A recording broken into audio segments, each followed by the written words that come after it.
திரும்பவும் அவனுக்கு எல்லாமே போயிடுறது. ராவணன் வந்து மயக்கமாயிடுவான் போல இருக்கு, ராமர் அடிச்சிடுவார் அப்படிங்கிற நிலைமை வருது. உடனே ராவணனுக்கு ஒரு சாரதி இருந்தானா, அவன் என்ன பண்ணான் அப்படின்னா ராவணனை அழைச்சின்னு போயிட்டானா இங்கேயோ. சர்வதா அபிகத சத்பிகி சமுத்திர இவ சிந்துபிகி அப்படின்னு முதல்ல ஆரம்பத்திலே பார்த்தோம். ரிஷிகள்லாம் வந்து எப்பவுமே ராமரை முச்சின்னு இருப்பா அப்படின்னு. கொஞ்சம் அவகாசம் கிடைச்சா போறோம் அவ வந்துருவாளாம்.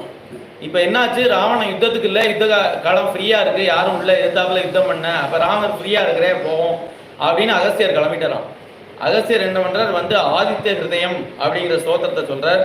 ததோ யுத்த பரிஸ்ராந்தம் சமரே சிந்தையா ஸ்திதம் ராவணம் சாக்ரதோ திருட்வா யுத்தாய சமுபஸ்திதம் ராம ராம மகாபாகோ ஸ்ருணுகிருஹ்யா சனாதனம் ஏன சர்வா நரி சத்வம் சமரே விஜயிஷ்யசே ஆதித்ய ஹிருதயம் புண்ணியம் சர்வ